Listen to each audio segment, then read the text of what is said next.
Pak Franky, Ya. belakang ini baru terkuak. Tol MBZ ini dibangun nggak sesuai SNI, Pak. Bisa nggak sih kalau kita tuntut pemerintah?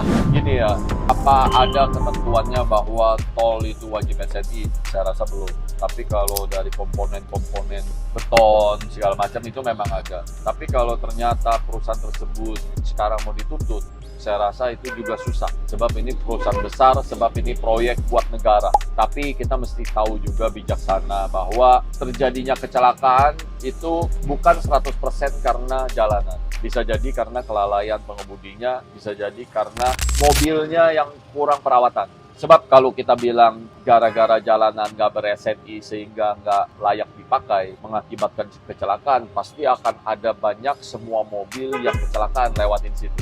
Kalau ini kan kita lihat jumlah yang kecelakaannya itu masih kecil, bukan semua, berarti jalanan itu nggak bisa disalahkan. Jadi kita kan udah tahu ya Indonesia negara yang berkembang, sehingga kita harus menerima kekurangan dari negara berkembang, tapi kita ingat bahwa negara berkembang juga punya kelebihannya. MBZ itu memang kalau kita jalan, semua jalanannya bergelombang. Kan kita pernah tarik mundur dari jauh bahwa jalanan itu nggak lurus. Si pembangun jalan itu selalu punya 1001 jawaban untuk membela diri. Walaupun kalau kita uji dan bandingkan jalanan di luar negeri, nggak ada jalanan yang menghasilkan jalanan yang seperti itu.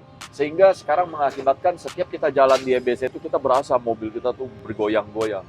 Yang harus kita lakukan adalah gini, jalanan udah jadi. Kalau kita masih mau menggunakan, ya menggunakannya dengan hati-hati. Kalau nggak mau, banyak komplain, ya nggak usah pakai jalan itu, gitu kan. Tapi sekali lagi, saya ini orang yang paling selalu cari aman. Kalau kalian yang suka berkomentar di pinggir jurang dan siap dihujat banyak orang, silakan tulis di kolom komentar. Lebih mudah bersama Gapura Office.